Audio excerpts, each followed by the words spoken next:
Calmez-vous, madame, ça va bien se passer. Anti-clash.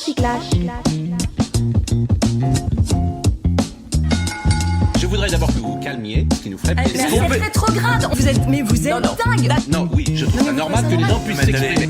Tu fais monter le racisme en France. De toute façon, vous ne m'écoutez pas, donc. C'est vous qui êtes dingue. Anti-clash. Laissez-moi finir, laissez-moi finir. Non, mais laissez-le parler,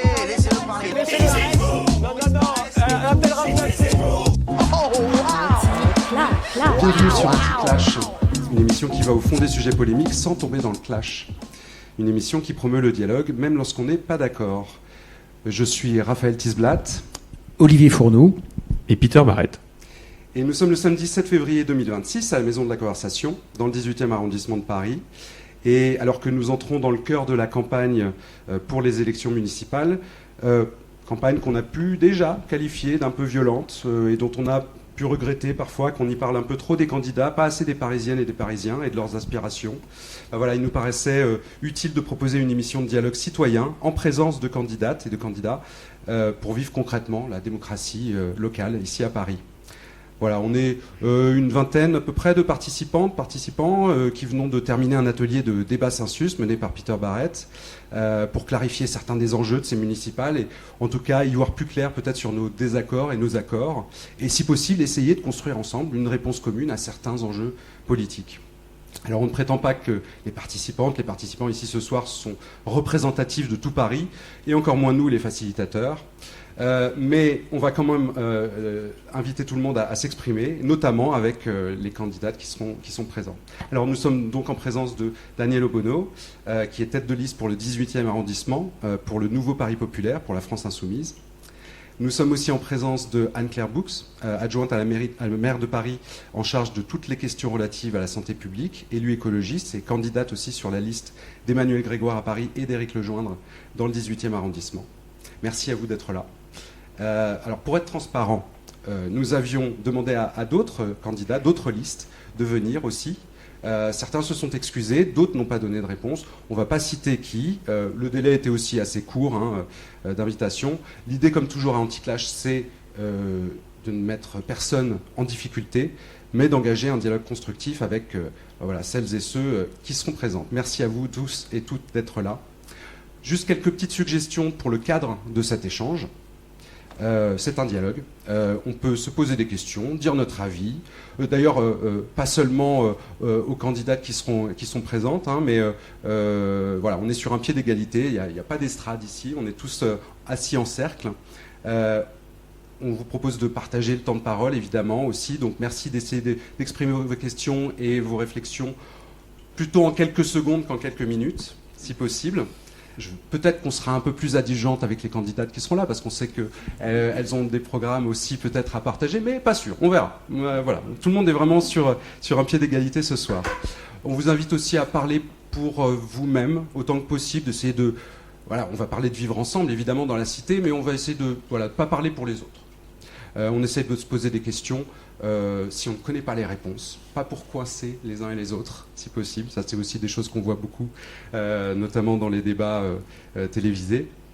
Pas de violence verbale, bon, évidemment, ça va presque sans dire, mais ça va mieux en le disant. On peut être sincère et respectueux en même temps, donc pas d'attaque ad hominem. On peut juger les idées. On essaye de ne pas juger les personnes.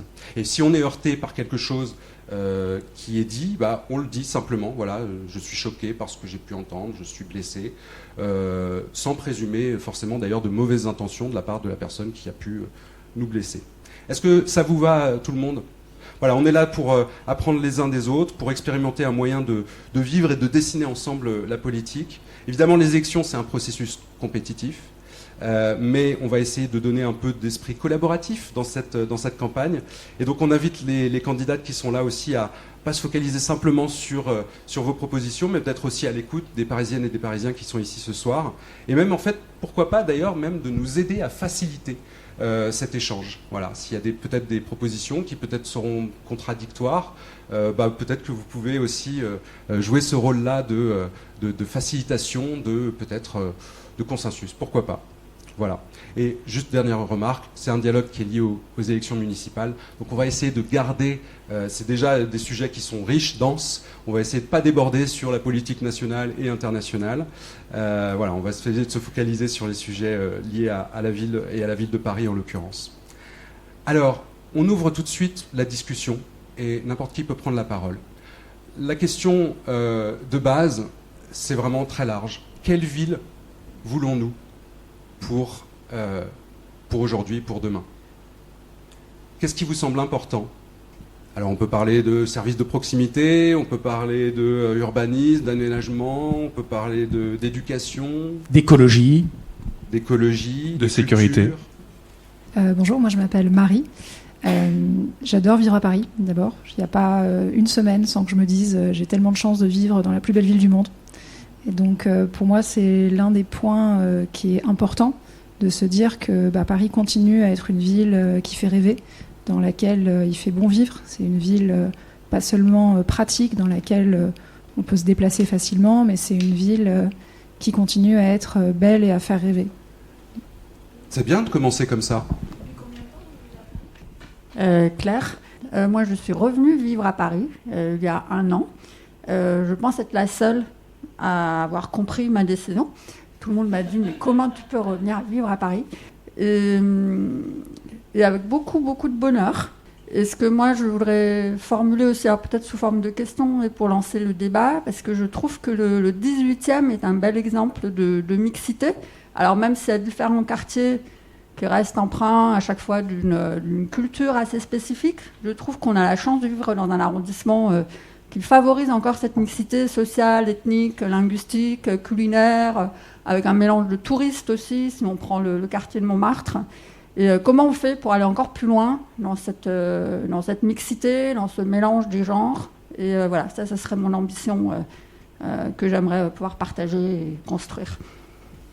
Merci pour cette remarque. Oui, sur la mixité, la diversité de l'arrondissement en particulier, au 18e. Est-ce que certaines personnes ont des réponses, des propositions à faire à ce sujet? Merci Claire pour la question. Benjamin, enchanté. C'est pas tant une réponse qu'un questionnement autour du sujet de la gentrification et mécaniquement d'une forme de hausse des loyers ou de l'immobilier, même en achat. Et je me pose la question quand je vois, alors ça concerne Paris, mais ça concerne finalement aussi à d'autres échelles, même si je sais qu'on va se concentrer sur les municipales, mais comment est-ce qu'à l'échelle d'une ville, on peut...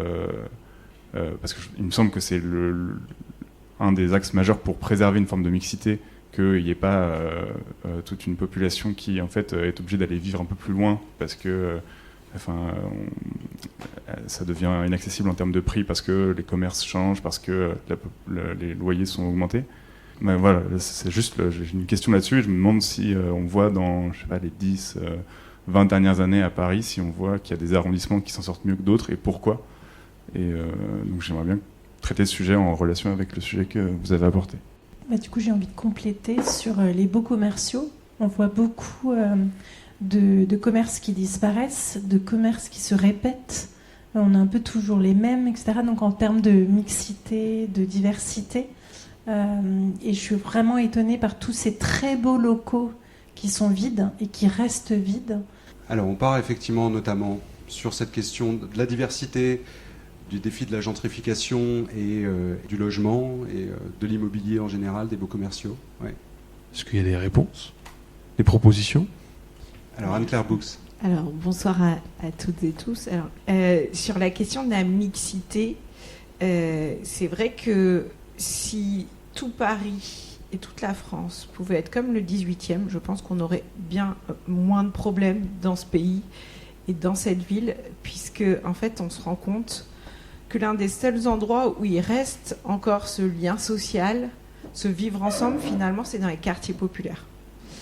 Et c'est une belle richesse, et elle tient, je pense, il y a tout un travail qui a été fait par les élus de gauche jusqu'à maintenant pour développer le logement social. On va atteindre 25% de logement social à Paris, et ça, c'est quelque chose de très important.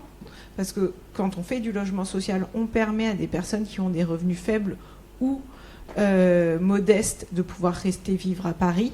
Et dans cette campagne municipale, notre objectif de la liste que je représente, qui représente les écologistes, les socialistes, les communistes, Place Publique et l'après, si j'oublie personne, notre objectif c'est 40% à Paris de logements publics.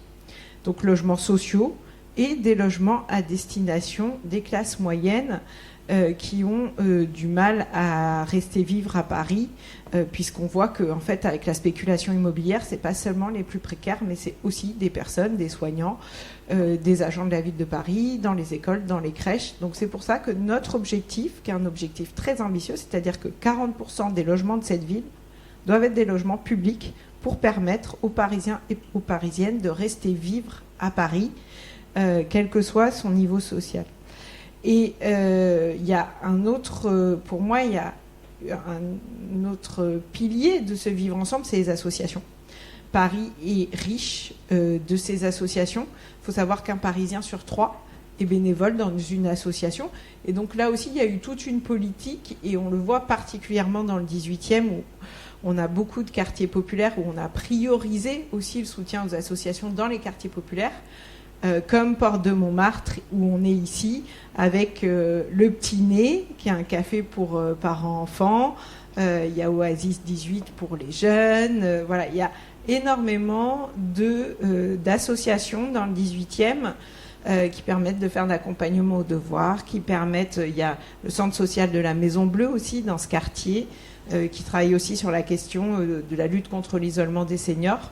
Et je dirais le troisième pilier qui nous reste encore plus à développer, je pense, et c'est là où on veut, nous, aller plus loin, c'est la question des communs.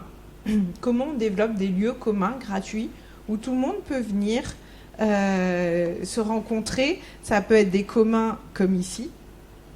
Et c'est pour ça aussi qu'on porte le projet de Tati à Barbès, l'ancien magasin de Tati, pour en faire un lieu où il va y avoir des assos, de la culture, et juste comme ça peut l'être au 104, un endroit où on vient, on se pose, qui est gratuit. Et c'est commun, ça peut être à l'intérieur ou à l'extérieur. Et c'est aussi le développement des rues aux enfants. Les rues aux enfants, par exemple, ça recrée du commun. Parce qu'on va mettre des bancs, on va mettre des jeux. Les personnes vont pouvoir plus facilement venir promener, venir avec leur animal de compagnie. Il y a des seniors qui vont pouvoir venir parce que c'est plus calme, parce qu'il y a des bancs. Donc il faut... Là, on a transformé l'espace public avec cette vision d'une ville qui s'adapte au changement climatique. Mais le double avantage, c'est quand on transforme la ville pour qu'elle soit plus écolo, ça développe aussi le vivre ensemble. Et ça, c'est vraiment ce qu'on a envie de continuer à développer, des aires de jeu, et je m'arrête là, comme ça sera des aires de jeu plus d'aires de jeu pour les enfants, parce qu'à Paris, en fait, finalement, on a peu de balançoires par rapport à d'autres villes. Et donc, faisons revenir les balançoires dans les rues de Paris, du 18e. Donc voilà, maintenant, la prochaine étape, grosse étape, on va continuer à faire du logement public, comme vous l'avez compris. On va continuer à soutenir les associations quand en plus le gouvernement leur coupe leur financement, et on va créer plus de communs, plus de gratuité. Merci. Alors, évidemment, Anne-Claire Boux fait partie de l'équipe sortante. Anne-Claire Boux disait, finalement, dans le 18e, alors je ne sais pas si beaucoup de gens font partie du 18e ici, ou sont proches du 18e. Ou... Peut-être à main levée, ce serait intéressant. Oui. Quels sont les habitants du 18e ici ? Voilà, il y a 8-9 personnes qui font partie du 18e. Alors, pour vous, par exemple, est-ce que vous êtes d'accord pour dire que dans le 18e en particulier, par exemple, grâce notamment à cette mixité, on ressent plus qu'ailleurs, à Paris, cette forme de cohésion sociale, d'entraide sociale ? Est-ce que vous êtes d'accord avec ça, ou est-ce que vous avez peut-être des avis divergents ? Bonjour, je m'appelle Manon.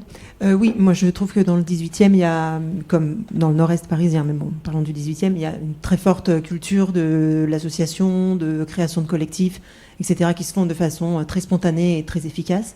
Après, en effet, on parlait de la mixité, donc c'est un arrondissement où il y a énormément de mixité, mais elle est très... les gens cohabitent, plus que... Parce qu'il n'y a pas de ces lieux communs dont parlait Anne-Claire. En effet, les gens... cohabitent, mais la mixité, elle est assez artificielle dans certains quartiers. parce que en fait, les gens de quartiers, même parfois très proches, ne se mélangent pas. Il y a une ségrégation. Il y a une forme de ségrégation. Les gens qui vivent d'un côté du boulevard Barbès ne vont pas aller à la bibliothèque de la Goutte d'Or, par exemple, même si il y a juste le boulevard à traverser. Et symboliquement, cette coupure de l'arrondissement, elle est quand même, je trouve, très forte. Je m'appelle Aïchatou. Alors moi, j'habite pas dans le 18e, mais j'ai grandi juste à côté, dans le 17e. Et par contre, j'ai travaillé dans le 18e en tant qu'animatrice il y a quelques temps. Et puisqu'on parlait de mixité, un constat qui, moi, m'avait frappé, parce que j'ai quand même eu le temps de faire plusieurs établissements, etc., c'est que le lieu par excellence qui doit aussi symboliser et respecter la mixité, c'est l'école. Et aujourd'hui, on parlait de quartier ségrégé. L'école est aussi le lieu de ségrégation. Et un constat qui, moi, m'a particulièrement touchée, c'est que lorsque j'ai accompagné, par exemple, des élèves en sortie scolaire, des fois, on avait aussi d'autres établissements, par exemple dans les BHV, etc., et où on voyait clairement les différences de traitement, je ne sais pas si on peut dire ça comme ça, mais en tout cas de moyens, que ce soit par la nourriture ou par les activités qui sont proposées. Et du coup, moi, je m'interroge, je me dis, l'école doit aussi être prise en compte dans cet impératif, en tout cas de mixité, et aussi là où on doit allouer des moyens. Je ne sais pas si c'est une question, mais voilà. Bonjour, moi je m'appelle Sylvain, je viens de Nanterre. Je voulais venir voir cette maison parce que sur Internet, je trouvais que c'était génial l'idée de créer du lien via cette maison. Et juste, je voulais dire, parce que vous avez posé la question, est-ce qu'il y a d'autres lieux que le 18e ? Alors, moi, je connais pas hyper bien Paris, mais je sais qu'à Nanterre, en tout cas, où j'ai déménagé il y a 2-3 mois, il y a beaucoup d'associations aussi. Il y a aussi ce côté, cette envie de créer des communs. Alors, peut-être pas avec autant de moyens qu'à Paris, mais juste, je tenais à le souligner. Et après, côté ségrégation sociale, je dirais peut-être qu'il y en a un peu moins. J'ai l'impression que les gens se mélangent plus. Ils vont dans les différents quartiers de la ville. Voilà. Je ne sais pas si vous avez des questions là-dessus, n'hésitez pas. Mais voilà. Merci, c'est intéressant. Vous voulez réagir aussi ? Oui, je voulais réagir sur deux des points qui ont été soulevés et qui constituent pour nous les priorités de travail de la municipalité, la question du logement et la question de l'école. Sur la question du logement, je pense qu'il y a un travail à faire, notamment sur comment on récupère, parce qu'il y a la construction de logements sociaux, mais ça prend du temps, c'est de l'ampleur, et il en faut plus. Il en faut de mieux répartis aussi sur tout le territoire parisien, parce qu'il n'y a pas de raison qu'il y ait des arrondissements où les élus préfèrent payer des amendes en ne respectant pas la loi, et donc ils assument d'être des délinquants et délinquantes, souvent ceux et celles qui sont les plus durs, y compris en termes de respect de la loi, plutôt que de respecter les lois pour qu'il y ait du logement social sur leur commune et leur territoire, voire qui essaie de faire changer la loi pour qu'on abaisse les exigences.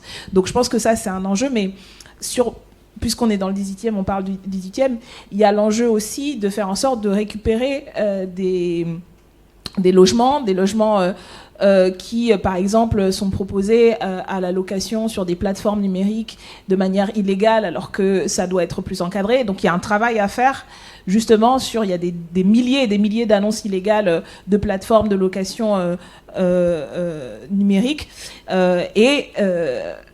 signaler ces plateformes-là, porter devant la justice et faire en sorte que ça puisse être remis sur le marché locatif et pas sur le marché locatif pérenne, j'allais dire, plutôt que sur la location touristique.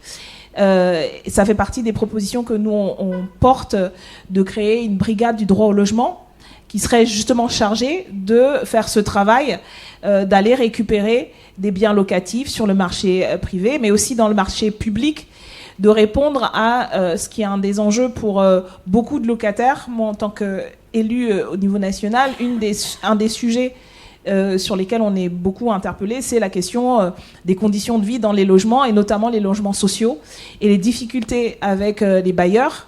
Or là, on a, en tant qu'élu municipal, une voix, puisque la mairie, la ville est représentée. Et on voit aussi, et c'est un sentiment, alors je suis élue du 18e, donc je ne sais pas comment ça se passe dans d'autres arrondissements de l'ouest parisien, mais le sentiment que dans les quartiers populaires de l'Est, le dialogue entre locataires et bailleurs sociaux n'existe pas, et qu'il y a une forme de mépris social en fait. C'est-à-dire que quand les locataires ont des problèmes, l'ascenseur, enfin c'est un casse-tête permanent, les problèmes d'ascenseur, etc. Il y a des gens qui peuvent passer des semaines et des semaines à devoir monter plusieurs étages, des personnes âgées, etc. Donc il y a tous ces sujets-là, et je pense que c'est un des terrains d'intervention de pouvoir accompagner les locataires dans ce genre d'interactions qui sont très difficiles, en fait, qui sont parfois des fois inexistantes. Et donc, nous, on parle d'une brigade de droit au logement, justement pour garantir ce droit au logement, non seulement l'accès, donc le travail pour récupérer du logement vacant. Ce sont aussi les revendications des associations de droit au logement, parce qu'il y a beaucoup de logements vacants. Alors, il y a plein de raisons pour lesquelles c'est pas des logements qui sont vacants de manière permanente, mais il y a vraiment un décalage entre les millions de mètres carrés qu'on a de vacances sur le territoire et le nombre de gens qui, d'abord, sont à la rue. C'est des centaines de personnes, des familles qui sont à la rue. Donc, de ce point de vue-là, je pense que, en tout cas, nous, ce qu'on propose, c'est une action déterminée et volontariste pour agir à ce niveau-là, et on a des leviers au niveau municipal. Le deuxième sujet, pour pas être trop long, l'école, ouais, parce que ça aussi, c'est un sujet sur en particulier la question du périscolaire et la qualité du temps périscolaire qui va être différent selon où on est sur le territoire parisien, et parce que le périscolaire, c'est une des dimensions d'intervention municipale par excellence. Je crois que nous on avait fait le calcul, c'est 28 heures quand même que les enfants passent dans le temps périscolaire. Donc en fait, il faut penser une continuité entre le scolaire et le périscolaire. Et donc il faut une exigence de formation pour les personnels du périscolaire, pour que les activités soient des activités de qualité qui permettent l'éveil, l'émancipation, la créativité de tous les enfants. Or, il y a beaucoup de critiques des parents et des associations sur la qualité des activités qu'il va y avoir pour les élèves. Donc, et là-dessus, c'est vraiment quelque chose sur lequel on peut, non seulement on peut, mais on doit agir en tant qu'élu municipal. Donc ça, c'est pour nous un enjeu du recrutement, de la formation. Et je crois qu'il y a une troisième dimension aussi sur cette question du périscolaire, la question du dialogue avec les parents, qui, je pense qu'il y a à créer au sein de la communauté éducative, en tenant compte des parents, en tenant compte aussi des enfants, qu'est-ce qu'ils ont envie de faire. Parce qu'il y a aussi ce sentiment où en fait on remplit beaucoup l'agenda et ils font beaucoup de choses en fait, les enfants. Ils sont très surmobilisés à la fois à l'école et en dehors. Il faut faire plein de cours, etc. Et du coup, la parole des enfants, elle doit être aussi entendue. Est-ce qu'ils ont envie de faire tous ces cours supplémentaires? Comment ils ont envie de faire? Et je crois qu'autour du périscolaire, on peut recréer du dialogue citoyen en tenant compte de tous les acteurs et actrices, les personnels du périscolaire qui sont aussi en souffrance, et les enfants qui devraient avoir leur mot à dire sur autant de temps qui passent et peu de voix dans ce qu'ils font en fait. Des réactions Ouais, juste pour réagir, moi je peux dire que je suis 100% d'accord. En fait, sur le périscolaire, on leur demande pas. Enfin, c'est très chargé. Je trouve qu'on dit, je sais plus qui c'est qui a dit, il faut mieux une tête bien faite que bien pleine, mais je trouve qu'on remplit beaucoup, mais que c'est pas forcément toujours pertinent. En fait, on leur fait faire des tonnes d'heures de je sais pas quoi, de maths, de français, de machin. Enfin, je m'en rappelle encore de l'école. Bon, j'ai 30 ans, mais quand même, je m'en rappelle un minimum. Et effectivement, après, dans la vie, quand on commence la vie professionnelle, il y a beaucoup de choses qui servent pas vraiment. Il y a une sorte de socle culturel, certes, qui s'est bâti avec toutes ces heures-là, mais je pense que vraiment, il y aurait des heures à mettre. Qu'il faudrait peut-être un peu les répartir ailleurs. Peut-être dans les matières traditionnelles comme les maths et le français, peut-être en mettre un peu moins et en mettre un peu plus ailleurs, sur les histoires de citoyenneté, peut-être. J'en sais rien. Peut-être aussi sur de la psychologie, du vivre ensemble. Je pense aussi aux pays nordiques où je sais qu'ils ont des heures dans le vivre ensemble, en fait. Et je pense que ça manque pas mal en France, donc je vous rejoins là-dessus. Juste sur le périscolaire, en fait, je pense qu'on parlait pas Enfin, je ne sais pas de quoi vous voulez parler, mais en tout cas, moi, quand j'entends périscolaire, je ne pense pas aux heures de maths et de français, c'est justement les heures après l'école. C'est de ça qu'on parle et de quelles activités on propose aux enfants. Et il me semble qu'aujourd'hui, il y a 2 problèmes majeurs. En tout cas, moi, ce que j'entends quand je parle avec d'autres habitants du 18e, c'est que, il y a un problème de formation des animateurs qui ne sont pas du tout au niveau de ce qu'on attend pour encadrer notamment des jeunes enfants. Et 2, il y a un autre problème qui est un problème de maltraitance et d'actes inappropriés avec ces animateurs qui justement ne sont pas bien formés, ne sont pas, on ne vérifie pas en fait s'ils ont un passé problématique par rapport à des comportements avec des enfants. Et moi je pense que c'est vraiment ça les 2 points principaux qu'il faut adresser sur la question du périscolaire avant tout. Ça c'est un point. Un autre point, si je peux intervenir aussi sur la question du logement.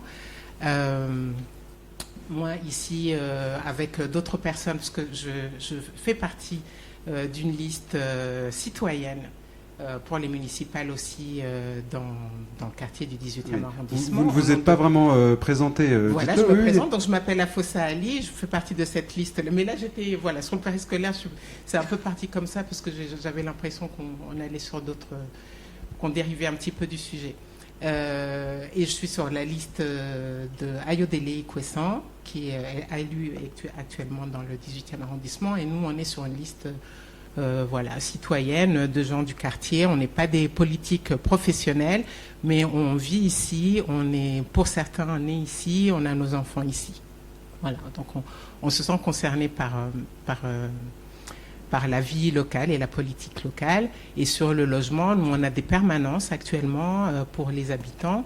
Et les problématiques qu'on voit, ce sont beaucoup des problématiques autour de la rénovation, des gens qui sont mal logés alors qu'ils sont chez des bailleurs réputés sociaux. Voilà, donc on voit des photos, on voit des vidéos, on voit des choses qui semblent improbables à Paris en 2026. On entend des histoires de personnes qui sont malades, qui ont des pathologies respiratoires, qui sont anxieux, qui dorment pas la nuit, qui font des AVC, bon bref, je vous en passe, et des meilleurs. Et ça, pour moi, c'est aussi une vraie problématique quand ces personnes-là ne savent pas à quoi elles ont droit et comment on peut les aider. Donc nous, en attendant, on essaie d'agir déjà en leur proposant des permanences avec des experts, des juristes et des avocats qui peuvent les aider à faire les actions nécessaires pour sortir de ces situations difficiles. Voilà. Merci. Peut-être. C'est pas une brigade, mais voilà, on a. C'est une brigade qui ne se dit pas, qui ne se le dit pas. Je trouve ça intéressant parce qu'il y a beaucoup de contributions qui vont dans le même sens. Et je me dis, dans un dialogue, ça peut être intéressant d'avoir de la contradiction aussi. Et du coup, pour valoriser ces voix contradictoires, est-ce qu'il y en a, peut-être, qui voudraient s'exprimer sur des sujets qui ont pu être adressés pour le moment? Voilà, je ne parle pas forcément des sujets spécifiques que vous avez adressés, mais de tous ceux qui ont été adressés pour le moment, du logement à autre chose. Oui ? Merci, bonsoir. Juste pour préciser d'où je parle, moi je m'appelle Mathieu et je suis engagé aussi aux côtés de Daniel Obono dans la campagne municipale. Et je voulais réagir sur le fait que le 18e arrondissement, c'est un arrondissement, il fait bon vivre, etc. Moi je suis étudiant par ailleurs. Et Paris en général et également le 18e arrondissement, c'est un arrondissement où quand on est étudiant précaire, c'est extrêmement dur aussi de vivre, parce que Paris c'est une très belle ville, comme la dame l'a dit, mais Paris c'est aussi un rouleau compresseur économique pour les gens qui sont précaires, qui ont peu de revenus. Et moi, à titre personnel, c'est pour ça que j'ai décidé de m'engager, c'est parce que c'est dur et que je ne vois pas d'autre horizon positif que celui de la transformation, et de transformations qui doivent nécessairement, je pense, être un minimum radical, parce qu'il y a un certain nombre de gens, et je pense que cette proportion de la population qui souffre économiquement, elle est croissante. Par ailleurs, on le voit, il y a de plus en plus de gens à la rue. Les étudiants, c'est compliqué parce que c'est une précarité qui est plutôt invisible. On a vu au moment du Covid les files d'attente devant l'aide alimentaire, mais vraiment, je pense qu'il y a des milliers d'étudiants dans le 18e arrondissement et dans Paris qui souffrent, notamment à cause des prix du logement, et le 18e arrondissement n'est pas un Eldorado vis-à-vis de ça. Il y a vraiment une augmentation des prix. Et un deuxième point, c'est aussi qu'on va avoir des changements climatiques qui vont arriver, et le 18e arrondissement, c'est un arrondissement qui est quand même très minéral. Et les effets du changement climatique, c'est des effets qui vont être différenciés socialement. C'est-à-dire que si vous avez un mauvais logement, si vous êtes dans des familles qui sont plutôt pauvres, vous avez systémiquement moins d'accès à des îlots de verdure, etc. Et donc je pense que même s'il fait bon vivre dans le 18e arrondissement, il ne faut peut-être pas oublier qu'il y a une souffrance qui est présente et que cette souffrance, si on ne fait pas une bifurcation écologique assez rapidement, si on ne transforme pas nos manières d'habiter la ville, elle risque de s'aggraver. Et moi, c'est pour ça que je me suis engagé. Bonsoir tout le monde. Je me présente, je m'appelle Fahmi. Pour revenir à ce qui a été dit, il existe une association qui s'appelle Linky, LNK2E. En fait, c'est pour distribuer des repas gratuitement pour les étudiants, pour pallier à la précarité. En fait, il y en a notamment dans le 18e, pour revenir à ce qui a été dit, tous les mardis. Pas loin, je crois, c'est pas loin du tramway Angélique, c'est pas loin d'ici, je crois, de 18h à 21h, des distributions de repas pour les étudiants. Voilà, c'est dans 3 arrondissements, le 18e le mardi, le lundi c'est dans le 13e et le jeudi c'est dans le 20e. Donc voilà, c'est juste pour info. Les infos de ce genre sont très bienvenues, absolument. Parce que c'est ce qui aide à concrètement résoudre, ponctuellement parfois, mais concrètement résoudre certains problèmes. Ouais, c'est intéressant d'entendre ces points de vue, les raisons de l'engagement aussi, je trouve que c'est super puissant. Est-ce qu'il y a d'autres points de vue sur ces sujets-là ou d'autres sujets? Alors, je sais que Anne-Claire Bouux voulait quand même réagir, notamment sur la question du périscolaire. C'est intéressant parce que c'est vrai que le périscolaire... Alors, il y a 2 sujets, on va essayer de pas être trop décousu, mais revenons un peu sur le périscolaire. C'est vrai qu'il y a eu un gros émoi il y a quelques semaines. Il y a eu un papier qui est paru notamment dans Libération, où il y a eu effectivement été fait état d'abus, parfois d'abus sexuels dans certains établissements, ou en tout cas de défaut de formation des encadrants périscolaires. Je suis curieux de savoir, vous, en ayant été en fonction, comment est-ce que vous avez pu vivre ce moment-là, et oui, qu'est-ce que vous avez à dire là-dessus? Alors déjà, en tant qu'élu en fonction, on était très en colère de la situation, parce que quand vous êtes élu, vous vous dites que vous avez quand même raté quelque chose quand on arrive dans cette situation-là, même si la question des violences sur les mineurs est un sujet qui dépasse largement l'école, et notamment un gros sujet dans la sphère intrafamiliale. Il y a des études qui disent que c'est 1 enfant sur 10 qui souffrent de violences. Donc, nous, on estime qu'il y a eu on assume et on estime qu'il y a eu des dysfonctionnements dans le système actuel du périscolaire. Et donc, aujourd'hui, il faut une refonte complète du périscolaire, pouvoir réinterroger. En fait, il y a eu les remontées n'ont pas été faites. Et du coup, nous, aujourd'hui, l'objectif, c'est de pouvoir avoir un numéro, un endroit où on va pouvoir prévenir et qui pourra centraliser toutes ces alertes et qu'elles ne se retrouvent plus bloquées au niveau local, entre guillemets, et que ça ne remonte pas plus haut. Donc ça, c'est important. On va remettre en place tout un dispositif d'alerte pour qu'il y ait, et bien sûr, à chaque fois qu'il y aura une alerte, la personne sera mise en retrait à partir du moment, par principe de précaution, le temps que puisse être étudié, voir s'il y a une plainte qui est déposée et que la justice fasse son travail. Donc ça, c'est un principe de précaution très important. Plus, maintenant, on a généralisé la mise en place de cellules d'accompagnement psychologique. Ça, c'est pour les violences sur mineurs. Et après, vous l'avez dit, il y a en effet 2 sujets. Après, il y a le fonctionnement du périscolaire, où là, on ne peut pas être satisfait non plus de la situation. Le périscolaire, c'est 15 000 animateurs et animatrices par jour à Paris. Et aujourd'hui, la problématique de ce métier, c'est que c'est des temps discontinus, le matin, le midi et le soir. Et donc, c'est très difficile, et ça c'est pareil, c'est assez généralisé, difficile de recruter des animateurs et des animatrices du fait de la précarité du métier, en fait. Et donc, ce qu'on souhaite mettre en place dans notre objectif pour l'élection et la prochaine mandature, c'est d'aller vers un 100% temps plein pour les animateurs et les animatrices. De pouvoir faire en sorte qu'au fur et à mesure, ces animateurs, déjà on leur donne du temps pour préparer les ateliers. puisqu'aujourd'hui, un enseignant va avoir, dans son temps de travail complet, il a du temps pour préparer son cours. Un animateur doit avoir du temps pour préparer ses ateliers du périscolaire. Et pas arriver, qu'est-ce que je lui fais faire, et voilà. Il y a, ça a été dit, on se rejoint avec Daniel là-dessus, la formation des animateurs et pour qu'ils soient mieux formés, que ce soit la façon dont on s'adresse à un enfant, puisqu'il y a des paroles qui ne sont pas adaptées, sur la question des écrans, sur la question du sucre, sur la question aussi de ce qu'on appelle l'éducation à la vie affective et relationnelle. Donc là encore, c'est comment on s'adresse à un enfant et comment on prend en compte ses émotions, puisque par exemple dans le cache investigation, on voit des animateurs qui crient sur les enfants, qui disent non, tu vas pas le consoler si... si, en fait, voilà. Donc tout ça, c'est important qu'on puisse refondre entièrement le périscolaire pour faire en sorte que nos enfants soient bien accueillis, que leurs émotions soient bien accueillies, qu'on puisse recueillir la parole et accompagner. Peut-être c'est le dernier point sur lequel, et c'est un point sur lequel moi j'ai travaillé en tant qu'adjointe à la santé, c'est comment on accompagne la libération de la parole.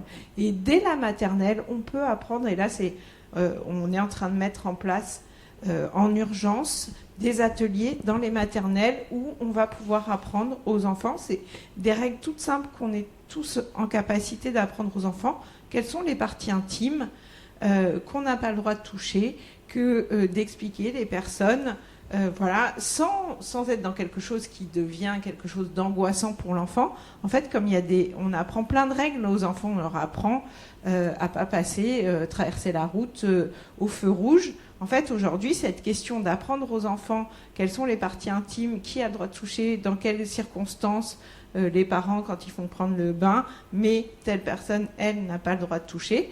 Et en fait, le problème, c'est pas tant les enfants que les adultes qui ont du mal à en parler, en fait. Mais les enfants, eux, très facilement, on peut en parler avec eux et leur donner, en fait, des éléments qui leur permettent de pouvoir exprimer déjà un refus et de pouvoir aussi en parler quand eux ne se sentent pas à l'aise avec la situation. Voilà. Merci. Donc on a parlé périscolaire, logement. Peut-être sur le périscolaire, si on a plus ou moins fait le tour de la thématique, est-ce que sur le logement... Ah, peut-être, monsieur ? Merci. Alors c'est pas sur ces sujets-là, mais c'est pas grave, ça va faire le lien avec des choses que vous avez discutées quand même. Je m'appelle Florian et j'habite à Montmartre. C'est important pour la suite de l'histoire.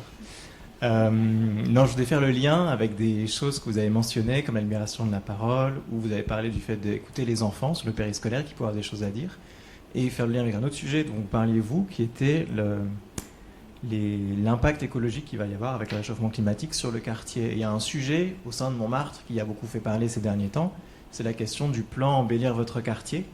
Donc il combinait, pour ceux qui ne connaissent pas, à la fois une fermeture à la circulation sur une zone touristique tout en haut de la butte, la végétalisation en général, des changements de sens de circulation et une suppression des places de stationnement. Et ça a beaucoup fait parler parce que ça a été perçu par beaucoup comme c'est imposé. Il y a un retrait annoncé de 500 places de stationnement et les personnes qui vivent là-haut, c'est quand même une butte, il y a des personnes âgées, il y a des familles avec enfants, trouvent difficile d'y accéder. Ils vont du jour au lendemain se retrouver avec aucune possibilité de garer leur véhicule pour y accéder. Je ne suis pas concerné, je n'ai pas de véhicule. Donc je me suis toujours senti peu concerné en fait par le problème, mais très concerné par le fait que la mairie effectivement semblait y aller à marche forcée sur cette question-là.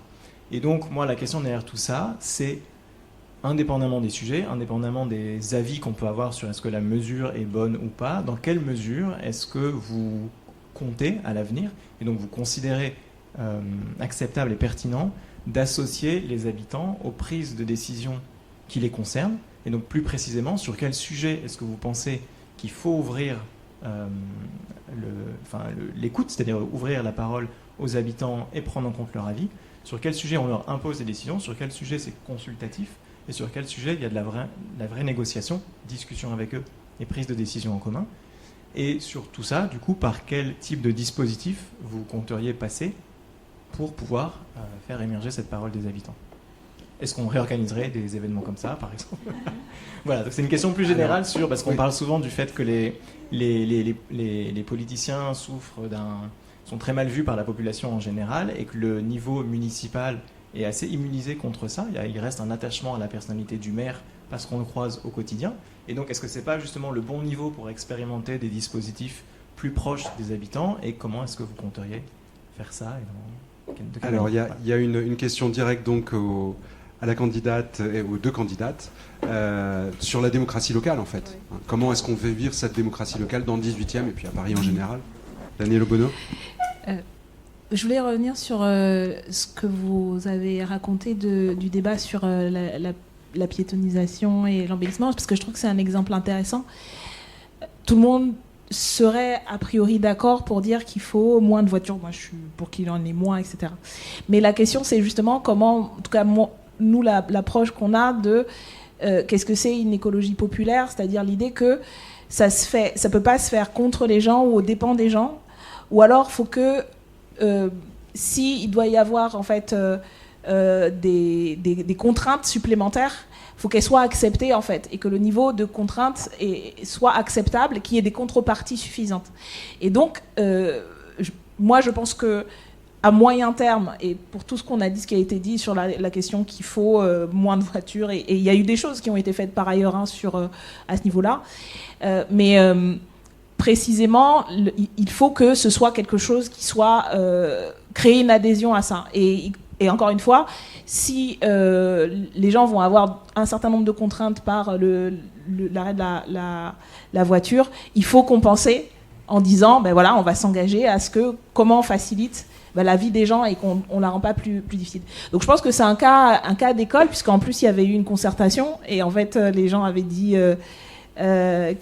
c'était opposé en fait, et ça a été avancé malgré tout. Donc je sous-estime pas les difficultés que ça a, et y compris en tant que maire, je serais favorable à ce que, maire du 10e, à ce qu'on atteigne la piétonisation de plus d'espace. Mais ce qui est sûr, c'est que c'est un exemple de, on peut pas le faire contre les gens. Ou alors on peut le faire, mais en fait ça crée du coup de l'opposition à une mesure qui serait bonne.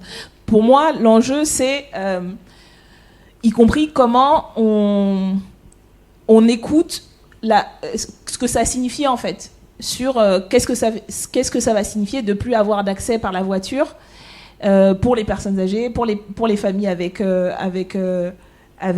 enfants, etc. Même sans être sur une butte, on sait déjà que c'est très difficile en fait de se déplacer dans la ville, à Paris, etc.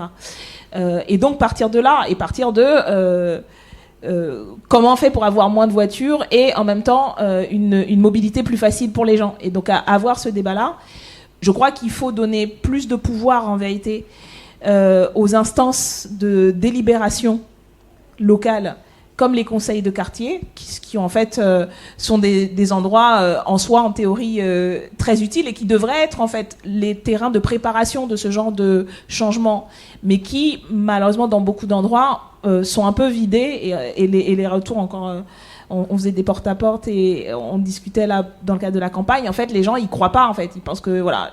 En fait, on arrive, les élus viennent et disent, voilà comment ça va se passer, tout est déjà réglé, et en fait, on est juste spectateurs. Donc, redonner du pouvoir déjà dans les instances qui existent, comme des conseils de quartier, et partir de, on ne fait aucune politique qui n'ait pas déjà, en fait, été préparée et travaillée par un débat, en commençant par les instances qui existent. Nous, on propose aussi une mesure en termes de démocratie locale, c'est le référendum d'initiative citoyenne communale. C'est une mesure qu'on propose au niveau national, mais on pense que le niveau local est un bon terrain pour le faire, c'est-à-dire que les habitants, ils ont la possibilité de faire adopter des mesures municipales si, à partir d'un certain seuil, donc c'est pas juste la dizaine d'habitants qui relèvent les signatures. Donc il y a un dispositif, on peut déterminer ensuite voilà quelle proportion de signatures il faut pour pouvoir faire pas simplement des vœux, mais des mesures concrètes. Et ça, c'est aussi un outil pas simplement de consultation, de délibération, mais d'action en fait. De dire les citoyens peuvent faire des mesures. Donc consultatif ou des... Non, voilà, c'est voilà une décision. S'il y a suffisamment de personnes qui sont pour cette mesure, on le soumet au référendum de tous, et ensuite on le met en œuvre ou pas. Ça me semble être un des outils qui permet de redonner confiance en fait aux gens dans leur capacité à interagir dans leur quotidien en fait. Et je dirais un dernier mot parce que il y a eu aussi les bilans qu'on doit tirer de pratiques qui là aussi sont positives et devraient amener à ce qu'il y ait plus d'implication citoyenne. Je pense au budget participatif, qui est un dispositif, y compris qui s'inscrit dans une longue histoire. Moi, j'ai commencé à militer dans le mouvement altermondialiste et Porto Alegre, en Brésil, était un exemple justement de municipalité qui avait commencé à introduire ce dispositif. Je pense que un des bilans et un des problèmes dans la manière dont c'est mis en œuvre aujourd'hui, c'est que c'est devenu un outil qui permet notamment à des administrations de pouvoir financer des infrastructures qui ne devraient pas être du budget participatif, c'est-à-dire des auditoriums dans des bibliothèques, parce qu'en fait, il n'y a pas assez de budget d'investissement par ailleurs. Et du coup, les moyens pour les vrais projets citoyens, d'idées citoyennes, en fait, sont réduits, parce que ce qui devrait être du financement, de l'investissement, en fait, tombe sur le budget participatif. Et je pense qu'il y a une évaluation à faire de ça, parce que là aussi, on parle plus simplement de délibération, on parle de politique concrète. Donc comment on refait d'un budget vraiment participatif, vraiment citoyen, et où c'est pas juste un moyen pour les structures en fait qui n'ont pas d'infrastructure d'en avoir, et c'est un peu dévoyé en fait. Une partie du budget est dévoyée parce que c'est plus de l'initiative citoyenne, c'est plus ce dont les gens ont besoin localement. Et qui devrait être fourni par la mairie ou par l'État, etc. Alors que ça devrait être justement la créativité. On a de l'argent pour faire ce que les gens ont vraiment envie et pas ceux dont ils ont besoin et qui manquent parce que la municipalité a pas mis des sous. Donc je pense que ce volet-là, il doit faire l'objet d'une réflexion de comment on redonne une vraie participation citoyenne au budget. Alors, toujours sur la démocratie locale, je voulais donner la parole peut-être à Anne-Claire Boux. Je l'ai vu faire une petite moue quand, par rapport au conseil de quartier. Vous n'avez pas la même qu'ils ne se sentent pas écoutés. Enfin, en tout cas, c'est ce que certains disent. Oui, je vais revenir sur 3 points où je ne vais pas avoir la même vision, mais c'est normal, sinon il n'y aurait pas différents partis politiques et différents candidats et candidates si on avait la même vision surtout. Et on va essayer de les baser sur les expériences aussi, ces visions. Exactement. Et notamment, voilà, si vous avez aussi d'autres témoignages, n'hésitez pas. Sur la piétonisation, il y a eu une concertation, il y a eu énormément de réunions, et d'ailleurs le projet entre la première réunion et la dernière réunion, il a évolué, le périmètre a changé. Donc en fait, dans ce projet, la personne qui était l'adjoint aux mobilités à la mairie du 18e a pris en compte, il y a eu énormément de discussions, de débats en conseil de quartier, qui étaient des conseils de quartier très animés, il y a eu des réunions dédiées avec à la fois les habitants, des représentants de commerçants. Voilà. Et donc le projet a énormément évolué entre la première fois qu'il avait été présenté et la dernière fois. Et la dernière fois qu'il a été présenté, il y a eu de nouveau une consultation publique, et à l'issue de cette consultation publique, il y avait plus d'avis négatifs que positifs. Et donc ce projet, il a été mis en pause, tout simplement parce que l'issue de la consultation, c'était qu'il y avait plus d'avis négatifs que positifs. Donc ce que la mairie du 18e a décidé, c'est d'arrêter le projet et de reprendre la concertation pour en effet respecter la consultation et les résultats de la consultation. Donc on est de nouveau en train de travailler. Le sujet n'étant pas, comme vous l'avez souligné, la piétonisation, parce qu'il y a très peu de trafic sur le haut de la butte, mais le point qui fait dissensus, c'est ces places de stationnement. Le nombre de places de stationnement supprimées, parce que vous l'avez dit, en effet, il y a des personnes âgées, il y a des personnes qui, vu qu'on est sur le haut de la butte, qui ont besoin de leur voiture. Mais sachant qu'un projet de piétonisation, ça n'empêche jamais une personne qui, par exemple, sera en situation de handicap de pouvoir aller jusqu'à son domicile en voiture. Donc voilà, donc on reprend la concertation pour voir si on arrive à faire un projet qui va permettre de trouver une forme de consensus pour pouvoir le mettre en œuvre. Sur les conseils de quartier, on fait le constat qu'en effet, ils ne fonctionnent pas comme on n'atteint pas l'objectif souhaité. Là où j'aurais une petite voix différente, c'est que donc, les conseils de quartier, les élus qui siègent dans les conseils de quartier sont des élus référents. Nous ne sommes pas, moi je siège dans le quartier d'Amiro-Saint-Plon, l'ordre du jour, donc on fait un appel aux habitants et habitantes pour pouvoir donner leurs idées pour l'ordre du jour. En fonction des idées des habitants et habitantes, on fait l'ordre du jour. Les débats, il y a un budget qui est dédié aux conseils de quartier. Il y a des conseils de quartier qui s'en saisissent très bien, il y a des conseils de quartier qui s'en saisissent moins bien. Mais du coup, dans les conseils de quartier dans le 18e, en fait, en tant qu'élus, nous n'arrivons pas pour présenter des projets ou dire ça va se passer comme ci, comme ça. On vient là pour répondre aux questions. Et c'est pas dans les. En fait, il y a des concertations dédiées pour les projets. La concertation pour les projets ne se passe pas en conseil de quartier. Voilà. Mais en tout cas, là où je suis d'accord, c'est que le modèle actuel ne fonctionne pas. Et donc, il y a l'Assemblée citoyenne parisienne qui a été mise en place et qui semble mieux fonctionner. Et donc, nous avons voté là, à la fin du mandat la déclinaison des assemblées citoyennes en arrondissement. Et on espère que ce modèle-là permettra de pouvoir mieux faire fonctionner cette démocratie participative. Et dernier point pour le budget participatif. Le budget participatif, là encore, c'est les habitants et habitantes qui proposent leurs projets. Il y a des projets qui sont des vrais projets innovants, on va dire. Et par exemple, on est en train de mettre en place le projet d'une habitante qui a développé un feed truck, donc pour que les mamans puissent faire du sport, donc une petite unité mobile pour faire du sport avec les mamans.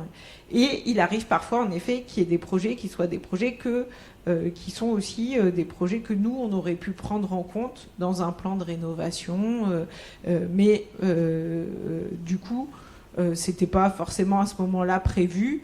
Des habitants vont le déclencher, et donc il y a débat, en effet, sur est-ce que ce budget-là doit rester dans le budget, est-ce que ce projet-là doit rester dans le budget participatif. L'exemple qui est souvent pris, c'est on va rénover les toilettes de l'école. Je prends l'exemple un peu qui est souvent pris pour illustrer ça.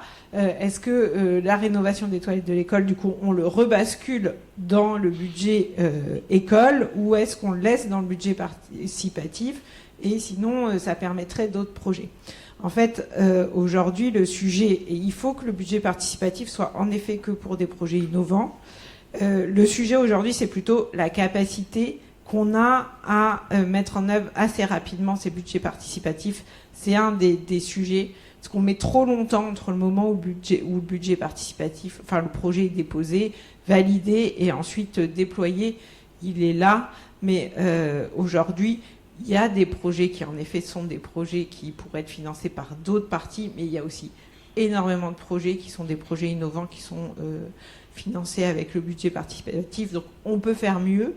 Et on porte aussi, on voudrait aller plus loin, en effet, également avec des référendums d'initiatives partagées pour pouvoir aller encore plus loin dans cette démarche de démocratie. Donc il y a une proposition partagée, du coup. Oui, il y a les assemblées citoyennes d'arrondissement et, en effet, mettre en place ces référendums d'initiatives partagées. Une question relais. Justement, vous pouvez préciser ce que c'est une assemblée citoyenne et ce que c'est qu'un référendum partagé, un référendum d'initiative partagée? Alors, l'Assemblée citoyenne, on est sur un modèle où on va tirer au sort des personnes qui vont avoir... Alors, il faut qu'on développe, mais qui vont s'être inscrits avec la carte parisienne.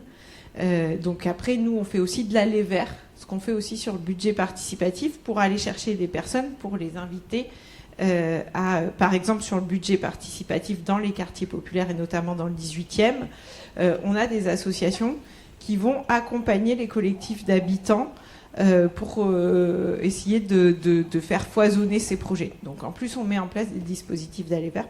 Et donc l'Assemblée citoyenne, elle met à l'agenda un sujet. En fait, ensuite, elle se réunit régulièrement. Les personnes discutent, choisissent entre elles quel sujet elles veulent mettre à l'agenda, elles réfléchissent sur un sujet, et ensuite ce sujet, il est proposé aux élus pour pouvoir faire avancer.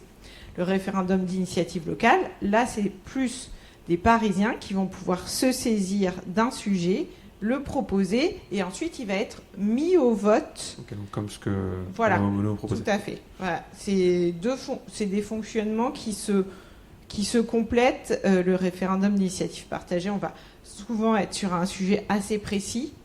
Sur l'Assemblée citoyenne, on va être plutôt sur une thématique où là, on va se dire, par exemple, sur la question de la jeunesse, qu'est-ce qui pourrait être mis en place par les élus, et ça va être plutôt sous forme de proposition. Voilà. D'où la complémentarité des deux dispositifs. J'espère que j'ai été claire. On peut poser des questions, mais juste, j'ai dit tout à l'heure qu'on avait 2 candidates, mais en fait on en a 3. C'était pas prévu, mais on en a 3. Madame, vous êtes donc sur une liste citoyenne. Qu'est-ce que vous en pensez de cette question de la démocratie locale ? À quel moment, effectivement, pour reprendre la question de monsieur, on doit consulter les citoyens ? À quel moment on doit même les faire décider directement ? Oui, moi effectivement je partage votre récit pour avoir vécu quelque chose d'à peu près similaire. C'est-à-dire que moi je me suis réveillée, j'habite rue Vauvenargues, et je me suis réveillée un matin et il y avait une piste cyclable dans ma rue et j'ignorais absolument l'existence de ce projet-là. En fait non, je ne me suis pas réveillée un matin, j'ai entendu la nuit des machines qui faisaient le marquage. Voilà, j'ai regardé par la fenêtre, je me suis dit, ah tiens, il va y avoir quelque chose de nouveau. Et le lendemain, j'ai découvert cette piste cyclable qui, effectivement, a fait supprimer des places de parking. On est dans une rue avec pas mal de familles. On est, pour revenir sur les questions de mobilité aussi, dans une rue qui est devenue la principale voie pour rentrer dans le 18e, puisque l'avenue de la Porte de Saint-Ouen est passée à sens unique. Donc, bon, voilà. Je ne vais peut-être pas aller sur ce sujet-là tout de suite, puisqu'on est sur la consultation.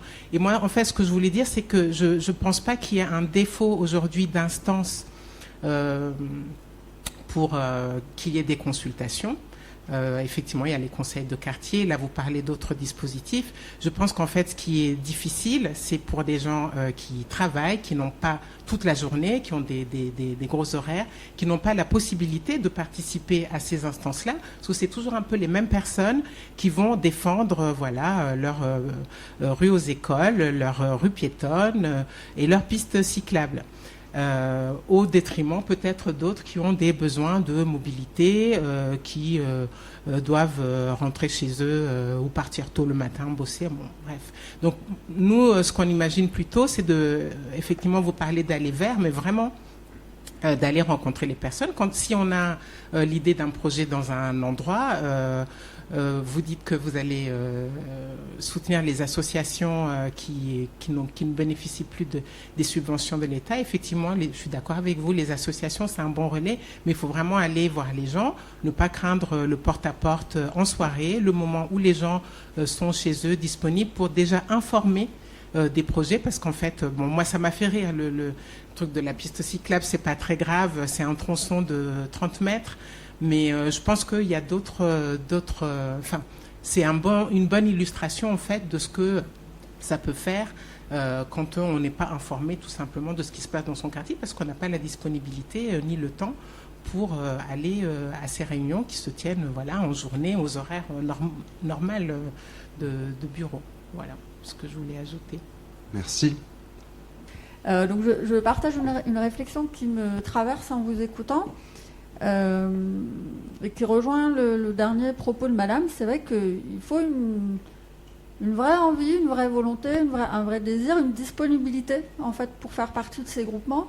Je découvre là en vous écoutant un certain nombre de dispositifs. Alors j'imagine que si j'avais la volonté de faire partie de ces comités, je serais allée faire des recherches sur Internet, je ferais peut-être attention aux affichages de la ville, je passerais peut-être à la mairie récupérer les prospectus, mais c'est à moi d'agir et de prendre le temps, de prendre cette disponibilité. Et du coup, effectivement, comment on fait déjà pour faire connaître tous ces dispositifs ? Conseil de quartier, ça fait 14 mois là, que je suis dans le 18e. Je ne saurais pas vous dire de quel quartier je dépends, de quel comité de quartier, il faudrait que j'aille où, que je me présente à qui, où chercher l'info. J'en sais rien du tout en fait. Donc je pense qu'il y a déjà un truc à la base de diffusion de l'information, et après, effectivement, peut-être de l'adaptation du dispositif à la réalité quotidienne des gens. Merci. Moi, je m'appelle Merwan, j'habite à la Porte de la Chapelle. Du coup, aussi, pour dire d'où je situe, je suis investi aux côtés de Daniel pour le nouveau Paris populaire, dans le 18e. Moi, je ne suis pas parisien, ça fait 5 ans que j'arrive à Paris. Je suis aussi tombé amoureux de Paris et j'ai très envie d'y rester.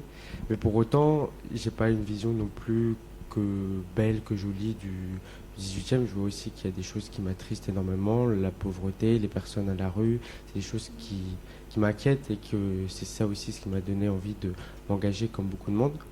Et la particularité, c'est que vous parlez aussi du sujet sécurité, ce genre de choses. Je veux parler sécurité, mais plutôt du coup de sécurité, il y a d'autres sujets. La sécurité, il y a la sécurité de l'emploi. Moi, j'étais longtemps au chômage, ça a été un gros problème. Problème d'alimentation. Dans le 18e aussi, c'est de plus en plus difficile de se nourrir. Et surtout, c'est de plus en plus difficile de se soigner aussi dans le 18e. Tout ça pour dire que, en fait, j'ai eu le sentiment qu'on manquait de services publics physiques dans le 18e, et qu'en fait, intégrer un conseil de quartier, intégrer de la démocratie, c'est politique. C'est souvent un haut niveau d'investissement politique. Aller chercher l'information, avoir du temps, se dégager du temps, c'est déjà être très dans le rouage politique. Et souvent, dans les conseils de quartier, c'est souvent une forme d'opposition, d'habitation qui est déjà présente. En fait, c'est déjà, si de 1 à 10, c'est un niveau d'investissement politique, être dans un conseil de quartier, c'est presque 9. Mais le souci, c'est qu'on n'a plus d'informations, d'affichage, de services publics, de banques, de médecins dans le coin, qui peut être des points de relais finalement. Moi, c'est plutôt mon pharmacien qui me tient au courant du coup de ce qui se passe. C'est le tenancier du bar qui me dit il se passe ceci, il se passe cela. Et voilà, j'ai eu le sentiment que Paris danse, le 18e est dense. J'avais regardé, c'est plus dense que Tokyo, que Los Angeles. Et en fait, il y a une espèce de brouillard, et là-dessus, on n'a pas de référent physique. Et tout se passe sur Internet, tout est en dématérialisation, toutes les démarches administratives, c'est lourd, c'est compliqué, il faut toujours un autre code, un autre machin. Et même moi, j'ai beau être jeune, mais j'ai des difficultés des fois à être sur Internet, à me retenir de ce genre de choses. Et voilà, j'ai l'impression qu'il faut des points relais dans chaque quartier, mais pas chaque grand quartier, limite chaque petite structure, petit endroit qui puisse être en fait où il y a, je sais pas, une harmonisation des prospectus, je sais pas comment le dire, un grand livret du 18e qui puisse nous dire voilà, il y a ce médecin qui est disponible, ce genre de choses. Mais le fait est que aussi on en manque. Voilà, l'hôpital Bichat va fermer bientôt. L'ARS avait dit que le 18e c'est une zone d'intervention prioritaire dans la question, et on est à Paris et c'est dommage. En fait, il y a beaucoup d'habitants. Et ça, c'est aussi des relais de lutte contre la pauvreté et contre l'insécurité. Quand on vit à la rue, on n'est pas en sécurité soi-même, mais on crée de l'insécurité vis-à-vis de ça. Daniel Obono ? Oui, je voulais rebondir. C'est pas du tout concerté, mais puisque ça lie aussi avec ce que vous disiez, comment on fait pour que plus de gens s'impliquent dans la vie locale et la démocratie locale.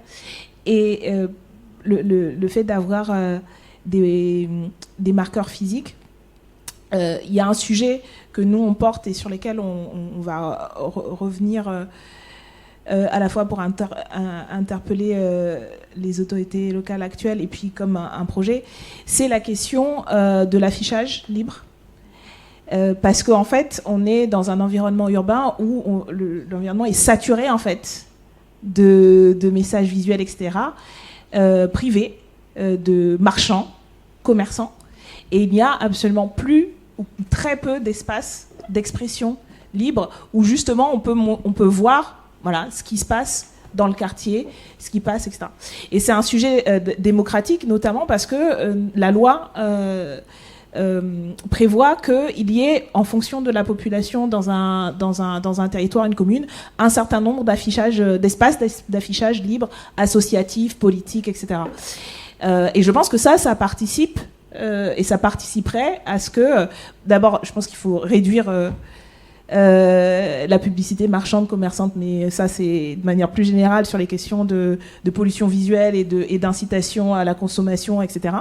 Et je pense qu'il faut qu'il puisse y avoir et que les mairies d'arrondissement, les communes, etc., en fait, fassent respecter la loi et puissent avoir de l'affichage libre associatif, parce qu'après, du coup, ce qui se développe, c'est l'affichage dit sauvage sur les parpaings de travaux, etc. Ce qui dérange aussi, du coup, des habitants, mais voilà, c'est un choix, en fait. C'est-à-dire qu'on privatise l'espace public pour des grandes bâches de grands...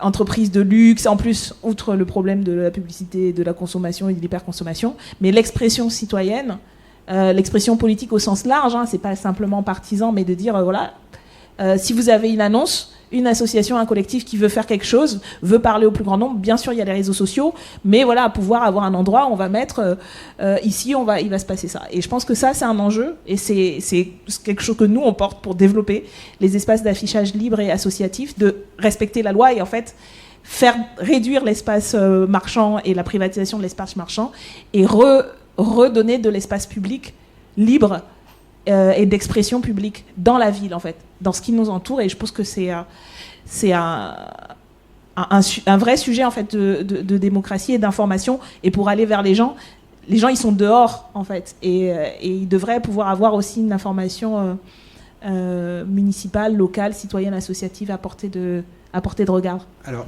là, on parle effectivement de la communication finalement entre les citoyens et puis les élus. Là, vous parlez du fait de libérer certains espaces publics pour que justement aussi simplement que les habitants soient au courant de ce qui se passe, au courant des initiatives, au courant des projets. Mais il y a aussi la question, encore une fois, de l'aller vers. Juste, j'ai envie de poser la question à toutes les participantes, les participants ici.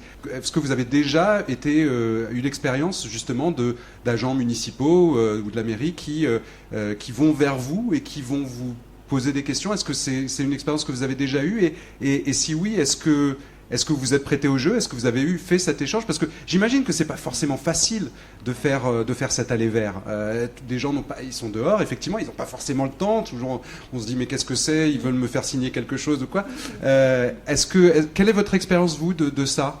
Alors moi, j'ai pas croisé d'agents municipaux, mais je me prête volontiers au jeu quand ça se passe. Et l'expérience que j'ai, c'est plutôt le secteur associatif qui est présent sur les marchés, sur les places, à proximité d'événements ou de commerce, et qui viennent recruter les bénévoles, informer sur ce qu'ils font. Là, j'avoue, je me prête volontairement, mais je n'ai pas eu l'expérience avec du personnel politique.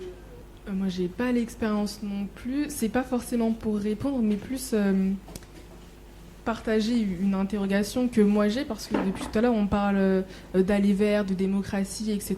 Et je trouve ça très bien.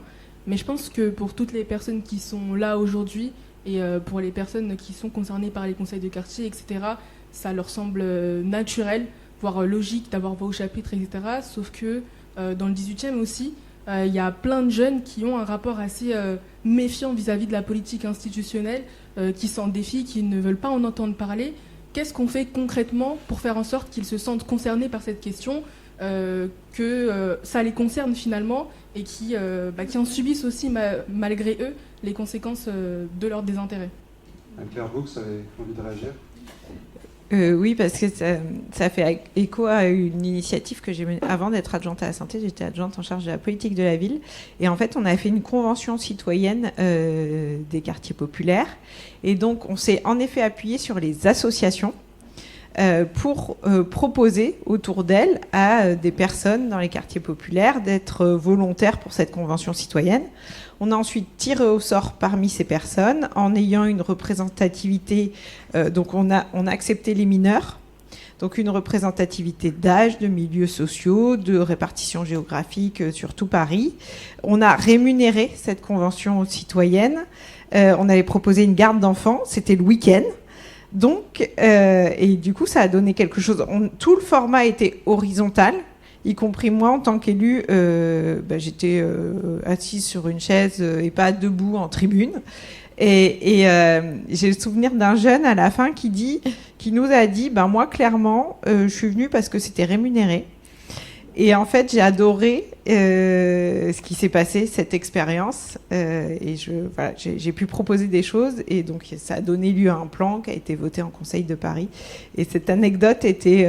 on peut avoir plein de raisons pour lesquelles venir de façon différente pour finalement participer. Et c'était très chouette. Merci. On va bientôt arriver au bout de cette discussion. Je voudrais m'assurer que...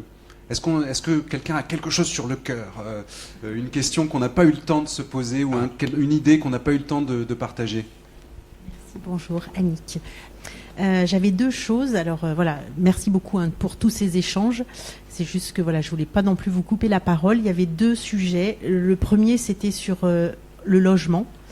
Voilà, c'est très bien d'avoir un logement et d'avoir des logements publics, mais je pense qu'il faut aussi penser à l'accession à la propriété.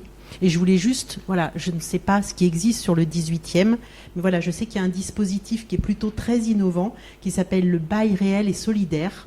Et je pense que c'est vraiment important aussi, c'est-à-dire que c'est la possibilité d'acheter son logement, mais de ne pas acheter le foncier, ce qui fait donc réduire considérablement le prix d'achat. Et je pense que voilà, si par exemple on arrivait à récupérer des logements, parce que je reviens sur ce que vous disiez tout à l'heure, c'est-à-dire à Paris, il y a une étude qui est sortie qui montre qu'il y a énormément de bureaux vides. Et je pense que si on arrivait justement à coopter ces bureaux vides et de les transférer en bail réel et solidaire, ça permettrait aussi à beaucoup de personnes de se loger. Voilà. Et le deuxième point que je voulais évoquer aussi, c'est qu'on a beaucoup parlé des associations. Et donc, effectivement, c'est très bien de doter les associations, mais je pense qu'il ne faut pas non plus se reposer sur les associations.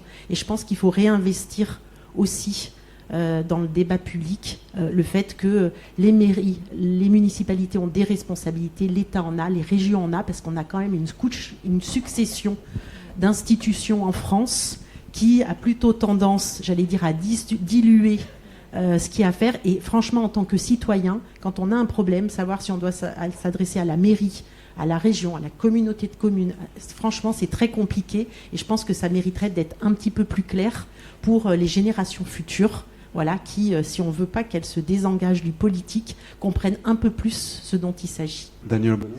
Oui, je voulais rebondir rapidement sur ce que vous venez de dire sur les associations, parce qu'elles portent aujourd'hui une charge, en fait, qui est indue.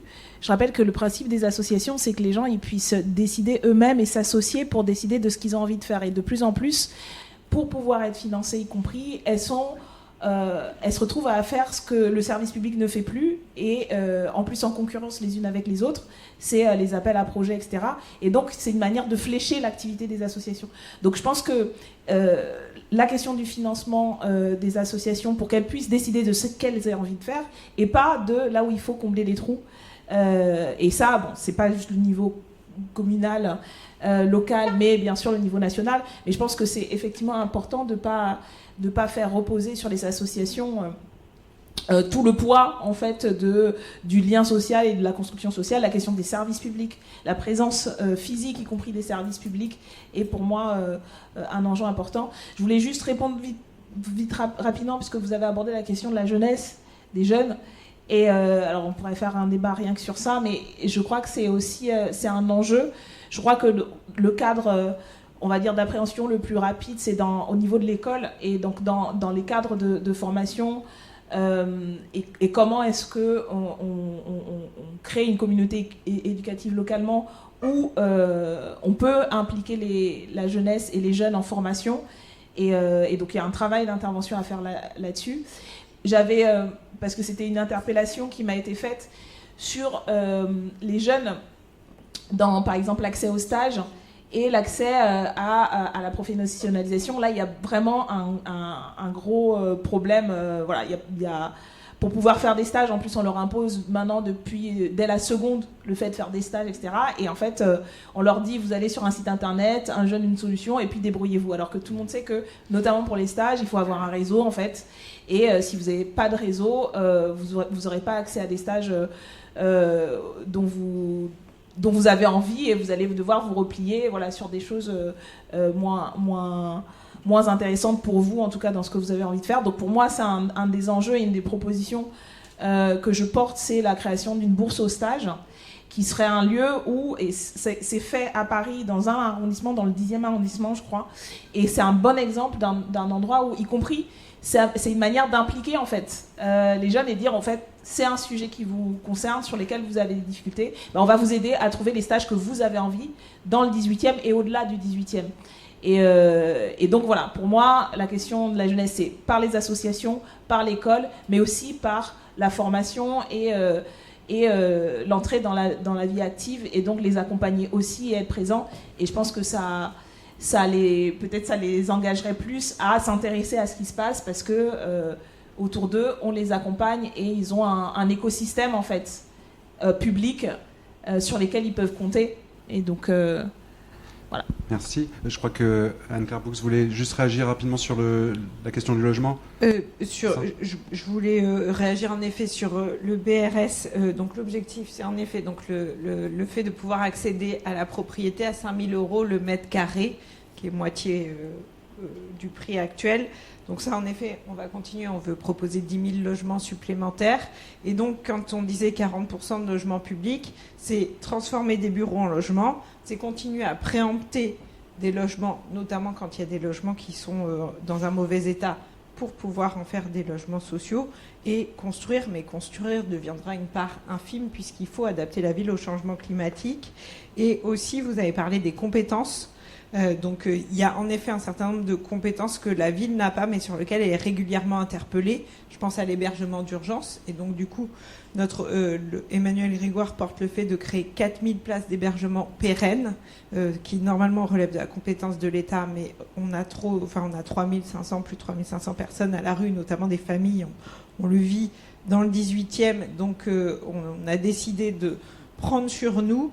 Tout comme ça fait écho à la question des services publics et de la santé, qui est une compétence, là encore, de l'État et du gouvernement, où notre objectif, on a déjà 10 centres de santé municipaux, mais c'est de créer 100 000 consultations de médecins généralistes et spécialistes supplémentaires, notamment donc en secteur 1, sans dépassement d'honoraires, notamment sur les spécialités en tension, dermatologie, gynécologie, pédiatre, orthophoniste, et donc de créer 2 centres dans le 18e, un à Charles-l'Hermite qui sera créé en secteur 1, et un autre centre autour de la santé de l'enfant, où là aussi il y a de grosses pénuries. Donc voilà, pour répondre, il y avait au début une question sur les commerces, c'est aussi l'encadrement, on propose l'encadrement des loyers des commerces, pour faire en sorte que ça reste du commerce de proximité et pas de grosses chaînes.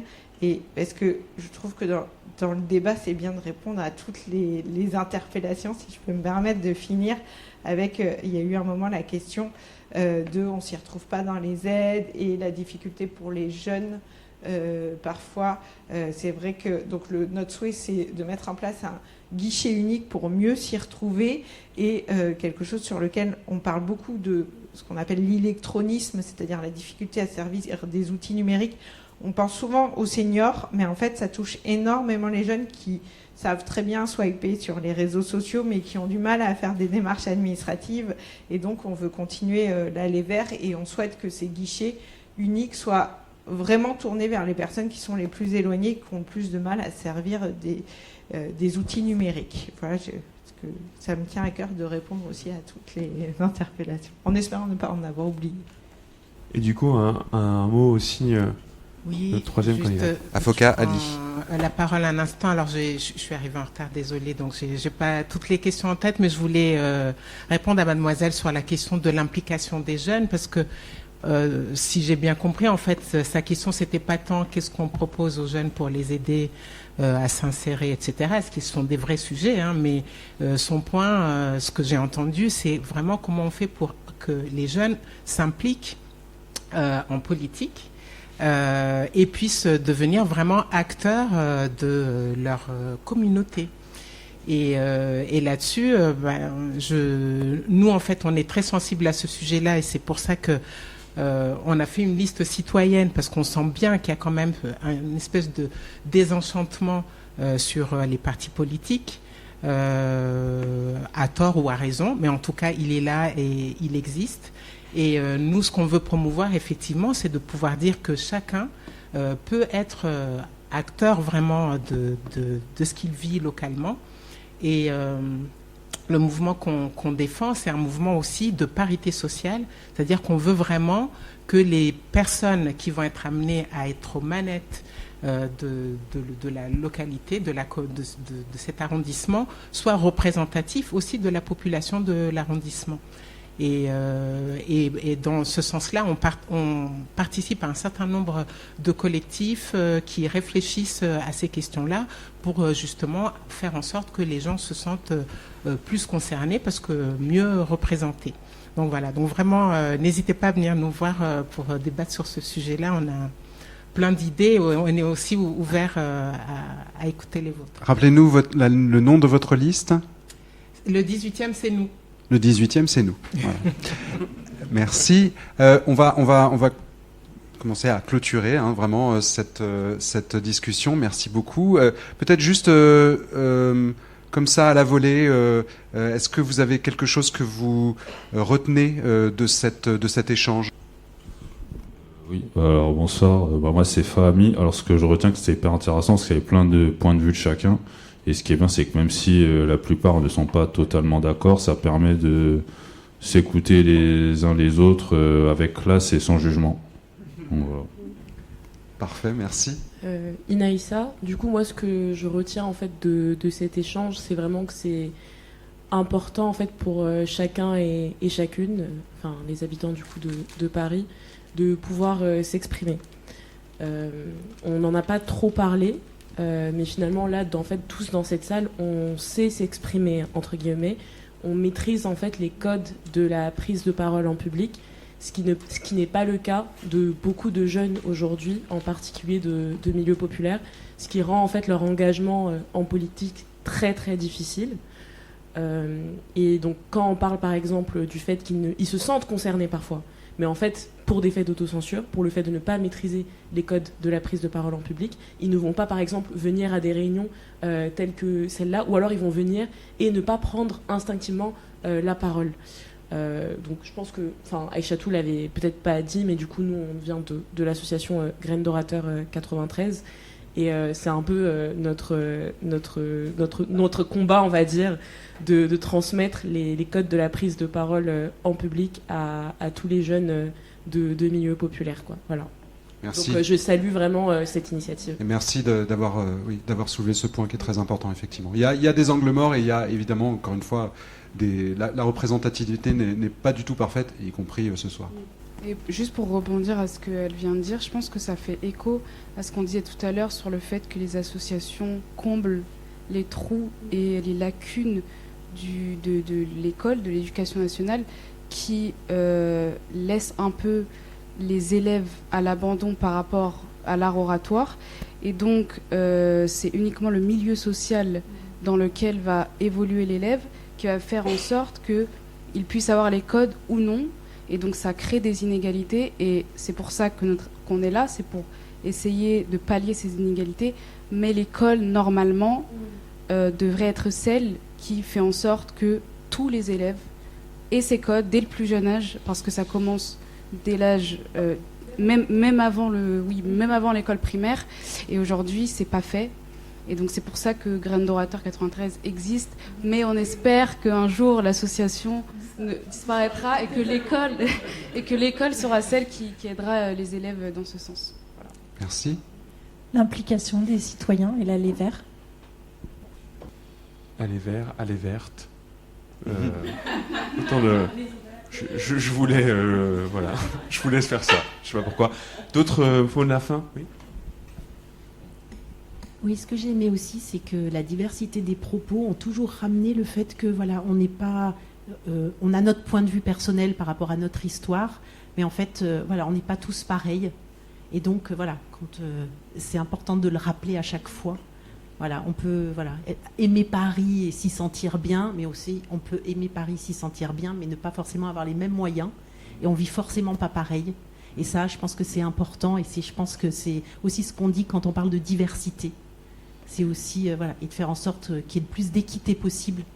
Peut-être donner un dernier mot, mais rapide, à nos 3 candidates. Qu'est-ce que vous avez retiré de cet échange? Est-ce qu'il y a quelque chose, peut-être une chose en particulier qui va nourrir votre campagne dans les semaines à venir, de ce que vous avez entendu ce soir?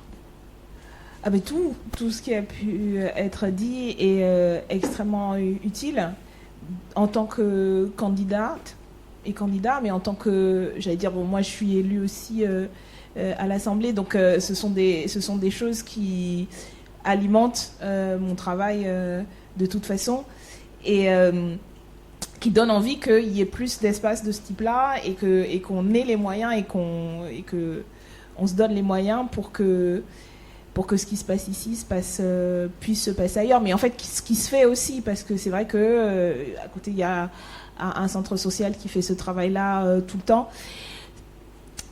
Peut-être que ce qui manque, c'est que les gens voient en fait ce qui se passe, parce que et là, c'est un autre niveau de responsabilité du débat public en règle générale, parce qu'en fait, il y a beaucoup d'espaces de ce type-là, et souvent le débat public et politique est réduit à au petit bout de la lorgnette, quoi. Alors que la vie citoyenne et la vie locale, elle est extrêmement riche. Je me rends compte. Et peut-être que si les gens savaient plus, et là, alors je dis ça parce qu'on est à la maison de la conversation, il y a Nova, il y a tous ces médias-là, et on a besoin en fait d'avoir des instruments qui amplifient en fait cette parole qui existe. Je n'ai pas l'impression qu'il y a besoin de la faire exister. Les gens sont là, les idées, la volonté, mais trouver aussi des canaux, et vous faites ça avec votre podcast de fait, je pense que c'est aussi l'idée. Donc en fait, l'enjeu, c'est aujourd'hui d'amplifier, parce que je pense qu'il y a beaucoup de gens qui se disent la même chose, qui aimeraient bien, mais qui ne le savent pas, et le fait de savoir qu'il y a ces espaces-là aidera, voilà. Et pour moi, c'est ce que je retiens de ça. C'est moins le niveau local, ce qu'on peut faire, mais en tout cas, rendre visible tous ces espaces qui existent et cette richesse du débat public, contrairement à ce qui en est dit souvent dans les grands médias, supposément grands médias, et qui participent plutôt à appauvrir le débat public qu'à l'aider à exister. Anne-Claire Boux. Déjà, merci pour ces échanges. Moi, ce que je retiens, je pense que ce qui était agréable ce soir, c'est en effet, et merci à votre association de poser Anti-Clash, ça parle de soi-même, en fait, je pense qu'il y a en politique, ce qu'on doit pouvoir réussir à faire, c'est que le débat public soit apaisé. Et on doit réussir à pouvoir faire ce qu'on a fait ce soir, c'est-à-dire finalement des candidats, des élus qui sont... en fait, on se parle en toute horizontalité, on va dire. Et en fait, la démocratie participative, quand c'est bien appliqué, ça fonctionne. À un moment, ça a été dit dans le débat, on ne sait pas sur quoi on est consulté, ce qu'on nous demande, on aimerait savoir. En fait, d'abord, la démocratie participative, la gouvernance partagée, c'est se poser un cadre commun pour pouvoir discuter à l'intérieur de ce cadre et justement de se dire, voilà, nous on est élus, voilà quelles sont les parties du projet qu'on ne va pas pouvoir changer, voici les parties du projet sur lesquelles on peut discuter, et déjà clarifier ce cadre, et ensuite utiliser toutes ces méthodes qu'on a utilisées ce soir, de pouvoir discuter ensemble dans un cadre apaisé pour co-construire, pour construire ensemble. Et je pense que la priorité, et c'est à l'échelle municipale qu'on peut le faire le plus facilement, je pense que c'est la priorité à mettre en place de façon à rétablir un cadre apaisé, et en plus parce que je suis persuadée qu'on fera des meilleurs dispositifs pour les habitants et habitantes du 18e si eux et elles puissent participer à cette réflexion. Alors on essaie, mais je pense que c'est vraiment ça, et ce soir on a prouvé qu'on pouvait le faire. Alors tout fonctionne pas toujours très bien, il y a des choses qui fonctionnent, donc j'aimerais juste terminer sur la première phrase qui est « Moi aussi j'adore vivre dans le 18e ». Merci. Afoka Ali, dernier mot. Merci. Dernier mot. Moi je suis très contente aussi d'avoir été là, d'avoir entendu j'ai envie de dire mes voisins, voilà, les personnes avec qui on partage effectivement ce bel arrondissement. Je pense que... moi, j'essaie d'être dans une posture vraiment d'ouverture et de prendre les sujets, y compris des choses auxquelles j'ai pas forcément pensé a priori. J'ai trouvé intéressant aussi qu'on parle beaucoup du logement, parce que ça, c'est un sujet vraiment qui nous tient à cœur. Et c'est pas pour rien qu'on a mis en place ces permanences logement, c'est parce que vraiment le sujet est... Il y a de multiples façons d'aborder le sujet, mais déjà, nous, on essaie de se dire qu'on passe à l'action en aidant concrètement les personnes qui ont des difficultés. Donc, voilà, agir. Et puis, ça n'empêche pas aussi de réfléchir et d'imaginer des nouveaux dispositifs, mais déjà pouvoir venir en aide aux personnes qui sont en difficulté, là, de façon immédiate. Et puis, j'ai retenu aussi les sujets autour de la mobilité, parce que quand on parle de réaménagement, de piétonisation, de rues aux enfants, etc., ce qui sont des bonnes initiatives, en fait, il ne faut jamais perdre de vue la mobilité, penser aux familles, aux personnes âgées, aux familles monoparentales, aux personnes qui travaillent, etc. Donc ça m'a conforté qu'effectivement c'était un véritable sujet, cette question-là, et qu'on a raison de l'adresser, qu'on a besoin encore de se nourrir de vos avis. Voilà, donc je voulais dire merci. Moi merci. Aussi, dans le 18e. Merci à vous trois donc d'être venus ce soir. Merci à toutes et tous d'être venus à ce dialogue, d'avoir participé de manière tout à fait... Voilà, on était vraiment dans l'écoute, c'était un dialogue vraiment respectueux.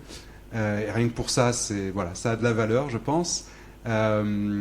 Merci de vous être prêtés au jeu. Je pense qu'il y a eu beaucoup d'idées qui ont été émises, qui ont été très, très intéressantes, qui ont beaucoup de sens.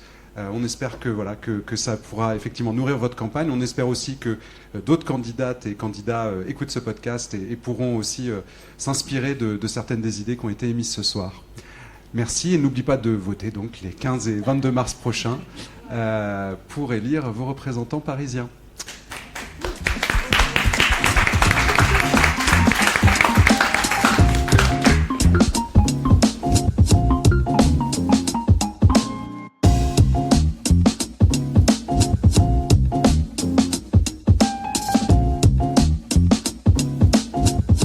Anti-Clash.